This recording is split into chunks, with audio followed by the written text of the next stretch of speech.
Let's take a look at those opening ticks on your screen. Just heard the opening bell ring there, and a little flat this morning. Right now, Nifty is just about flat. 25,409 is what we're looking at. Remember, we were expecting it to be a little quiet post the Fed meet action and after the recent closing high, but there's really no concern at the moment. It's not like we're seeing selling action either, but just very, very quiet on D Street this morning. There are a whole host of stocks in news as well. We'll pull up some of them. First, let's take a look at some of the movers today. Adani Enterprises, Adani Ports, no surprises. Adani Group stocks first on your screens to move on the back of that news this morning. In addition, we've got Auto continuing to contribute, some of those financials also continuing to contribute. Maruti Suzuki has cut prices by up to 1.3 lakhs after the GST rate slash. That's Maruti in the news from the auto pack, but we're also seeing some of the other auto counters just buzzing. On the downside, we've got some of the okay, let me just pull up Maruti for you, up about 0.3% over there. Let me run through some of the other newsmakers. Biocon, they've got Yesafili added to Ontario's public drug formulary. So let's pull up Biocon in case we're seeing any action coming in there. FMCG stocks as well, with the government easing a compliance burden on the industry while ensuring benefit of reduced GST for consumers. So let's pull up some of those consumer names. Pretty flat this morning right now. Some of the broader market names have been in focus. So like, for example, rail counters. Let's pull up a Texmaco on Order Buzz. That one's actually in the news this morning. We've got renewables, infra stocks, as well as of course, continued buzz on some of the broader market financials as well. So let me go across to Shell, who's also joining us this morning. Shell, what are you catching on opening ticks? And also, what should we be keeping our eye on this morning? Well, Abha, I think Adani Power is the stock to watch. A fresh record high at 8% uptick, 682. Remember, this is also headed for a split 5:1. So the run-up happening on 2 or 3 reasons. One, of course, the clean chit that has come in. 2, the underlying coal business of Adani Power is something that a lot of analysts take great hope on. That's doing extremely well. Adani Enterprises 4.4% higher. Both of these are the 2 top traded counters on the National Stock Exchange. And of course, you have their cement business. These are the 3 where there is absolutely no question mark on earnings, on sales growth, and therefore these are on the watch of at least sensible investors.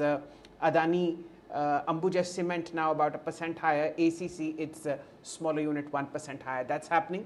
In terms of all-time highs, well, ancillary 5 commercial vehicle maker Ashok Leyland 1.5% higher. Maruti, you mentioned, no stopping two-wheeler maker Eicher Motors. So the mood on Friday is fairly okay. The Nifty down 51, nothing to be worried about. It's gained about 1,050 over the last 14 sessions. Some of it the market will take back today ahead of the weekend. Abha.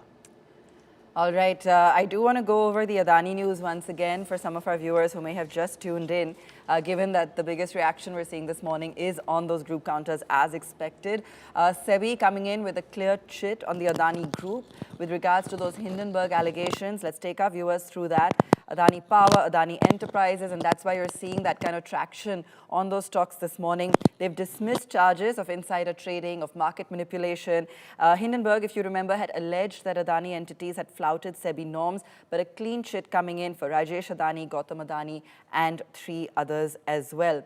We've been tracking, in fact, Adani Power, as Mayuresh and Shell both pointed out as well, given some recent brokerage reports as well on, some of the potential moves and earnings growth on that counter with capacity and EBITDA forecast, for example, by Morgan Stanley, set to rise by 2.5 times to 3 times by FY33. That's the kind of outlook coming in.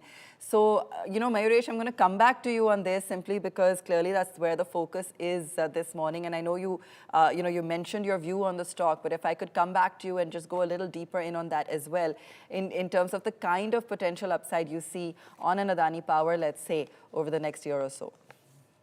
So I think, Abhay, if you probably elongate it a little bit longer as well over the next 2 to 3 years, because I think that's where the government focus is in terms of power generation targets. I think as capacities go higher, and because a large part, as Shell mentioned, of the capacities will be backward integrated in terms of either the full mine access or otherwise, I think that sheer as perspective itself will lead to better volumes and better numbers.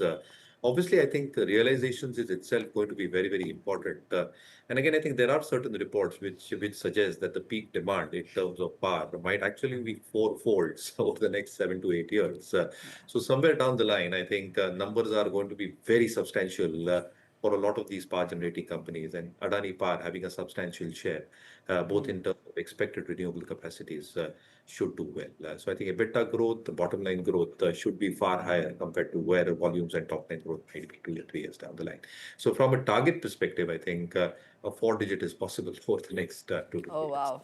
Wow, fantastic. So we've got Mayuresh actually giving a 4-digit call over the next 2 to 3 years on Adani Power. Great. Thanks so much, Mayuresh, for putting that in perspective for us.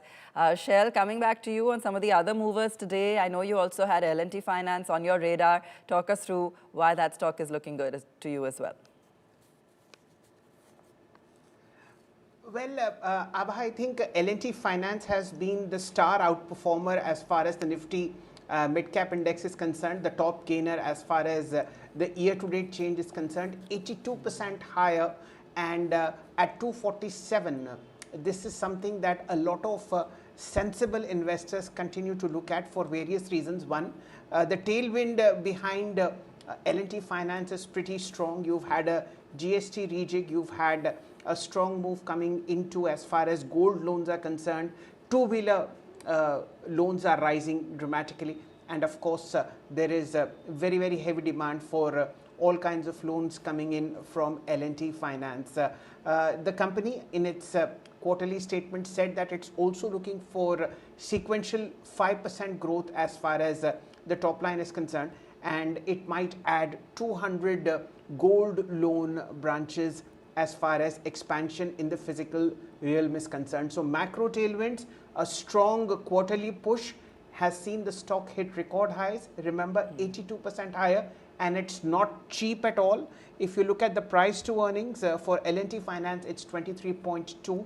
The median 5-year PE is somewhere like 17.3, and the price to book for L&T Finance stands at 2.4 versus a 5-year price to book of about 1.3. So an expensive stock, but very, very strong macro tailwinds, a very good balance sheet, and of course, as far as markets are concerned, the stock has appreciated very well.